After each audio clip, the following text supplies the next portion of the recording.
What is going on, you guys? It's Nesoa here. Another day, another video. Like I said, I'm trying to get back on the grind, trying to post loads more content for you guys. So definitely show your love and support in the comment section and like the video and subscribe if you haven't already. And yeah, so today, like I said before, I want to do a video about siding because I think a lot of people don't really talk about it, and it's a really important aspect of Yu-Gi-Oh! So I gave you guys a deck profile. This is the exact deck profile that I showed the other day. And I'm just going to quickly show you how you should prepare a side deck, and maybe this guy will give you guys some tips on making side decks in not just this deck, but in general as well. So we'll just go straight into it. So this is the extra as well, and then I've got this sample side deck. I'm not going to tell you what to side because like this is just a generic side deck. There's nothing really spicy about this. Like people know about this, and then like everything else is pretty generic. But what I am going to show you is like what you should be thinking about when you're creating the side deck. The side deck's going to change depending on what event you're going to play. If you're going to play at a locals and everyone plays like budget decks, and not many people are playing like meta decks, then obviously there's no point in siding stuff for like Vanquish Soul or like Yummy or stuff like that. So it's all, your side deck's always going to be dependent on what event you're playing in. But I think your siding patterns will always stay the same. So I'm going to quickly go over that. So if we look at the deck, face value, there's certain stuff that we don't want to touch. So we don't want to damage our consistency. So like straight away, the consistency cards need to be put to a side. So these 6 never being touched. These 2 are too good into a board and for setting up the board. So these 2 are never going to be touched. This number probably shouldn't change, but you can maybe make an argument of cutting one of these. So I'll put this for here for now, but this might change. Ketu again is a consistency card, so we're not going to be touching that. The Rahu, never going to be touching that. And then here's where we start getting into what we should be siding. So this is probably going to come out when we go in second. They're still really good cards, but like, for instance, with Ryziel, you would never keep Plasma Hole in going second because it's not great. You never want to draw it into a board. The same with these. Like, yeah, sure, you can break a board and then set these up, and it's fine. But at the same time, you never want to see these in your opening hand, especially when you're playing against like meta decks. So these are probably going to almost always come out going second, unless it's like you're playing against a control deck where you know it's going to be a grind game. Then you might want to keep these in. Like Sky Striker, for instance, you might keep these in. And then we got the Canine package. These are probably not going to get touched. I find myself occasionally sliding out a Jokel going second, so I'm going to put it here. So this is going to be the second pile. So Jokel can sometimes come out. Lupus will never come out. Lantern can sometimes come out going second, the same as these 2. And then against Vanquish Soul, I do sometimes slide out Callby. The reason for that is that there's nothing really important to call by. Like you can call by a Lupus, but I don't think it's that impactful. Like I don't think it's going to change the outcome of the game. So usually I prefer to take it out for something different. And then sometimes obviously Magnum comes out. This never goes. This comes out going first every single time. And then these probably never go. And these sometimes go depending on what it is, what matchup it is. So we'll put these to the side. So this is like your core engine. You pretty much never want to touch this. This is like the same for like every deck. There'll be like a core set of cards that you just don't want to touch. This is like your Ice Ryziels, your X Ryziels. You never want to cut down on these. You just want to keep your consistency as good as possible, and you just keep these. Now for these, like if I'm going first and I know my opponent's on like Vanquish Soul or something, then there's maybe an argument that I take out the mag and I side out these 4, just because like I have like a thrust package. Maybe you have like another card to side in. In this specific side deck, there's nothing else really that I want to side in. Like maybe you could side in Super Polys, but against specifically Vanquish Soul, I think you'd probably rather keep this in just to keep him off attributes. Because you can like banish like Dr. Madlove and stuff, and then this also gets you engine as well, so it's not bad.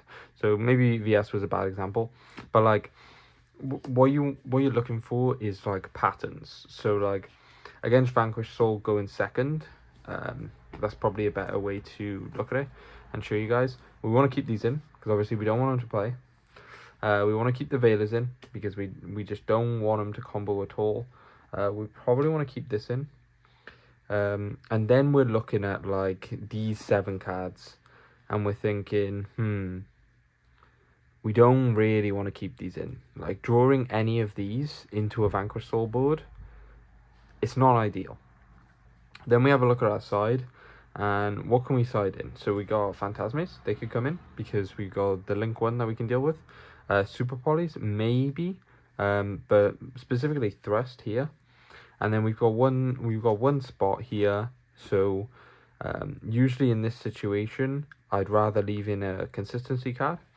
So in this case, maybe we keep in Case of K9, just because it can be in a Zuna or a Jokel, depending on the situation. Or we could leave in Corby maybe just for a hand trap. I think majority of the time I'd rather the consistency card, and we're just going to go for a Case. Because opening like Case and Jokel is like, it's okay. It just gives us a bit more engine. Because Corby is nice, but if we draw a Corby and no engine, then it's not going to be great. So like maybe this is like what we're looking at. So look, we got 6 cards to slide out, and we got 6 cards to go in. This is perfect. That's exactly what we want. And this is kind of the interactions that you want. So like, you want enough cards to side in as you're siding out, and you never want it to be like so tilted. You never want to be in a situation where like you're like, oh, I've got 15 cards I want to side in, but I'm only taking out like 6 or maybe 7 cards. Like that's never good. That shows that your side deck is too heavily focused on like one matchup, or you're not prioritizing the right cards. So that's something to think about as well. Is just what are you building your side deck for, and how many slots do you have? Because like going first, like none of this is coming out, and you're pretty much just looking at like this as the only cards that ever come out going first. So against like specifically what Malice maybe, because that's like where Lancia would come in. You're looking at like this maybe, but I think you probably keep this in and just don't bother with the Thrust, because they might just not put a body on board, and there's nothing really good to set off Thrust against Malice. So like you're looking at like this.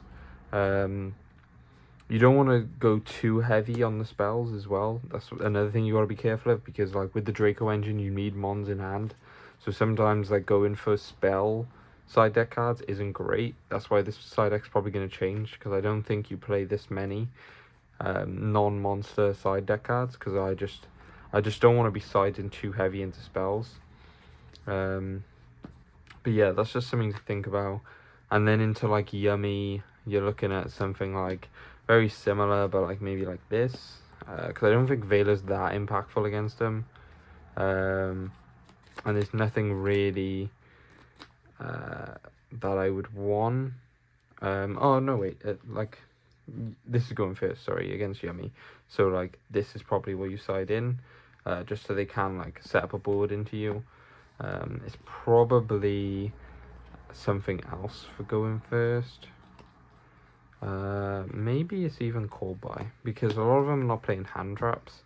So I think I might even do something like this. Leave the mag in, because it can also get us engine. So like having like these two, they basically fill the same role against Yummy. Maybe Corby's like slightly better because they can interact with it, but I think mag is just as good because it can get you a monster which lets you play on turn 3. So I think drawing mag is more important than drawing a Corby specifically into Yummy. And some of them just won't play the monster hand traps as well, so maybe it's a bit risky. Maybe you check game 1 what they're doing, whether they're playing hand traps or not, and you do something like this for going first, just because barrier, you call synchro, as long as you can stop them setting up, is fine. And then you got the super bodies just so they can't make a board. And yeah, so that's like the general idea. I hope this helps you guys. If you want to know anything more, then definitely leave a comment and I'll try and reply to as many as possible. Probably reply to all of them, I'm not gonna lie. But yeah, if there's anything else you want to know about the deck, I am testing it quite a lot at the moment, and my build's like constantly changing, so I'm not running this build at the moment because I'm trying to try out some other cards.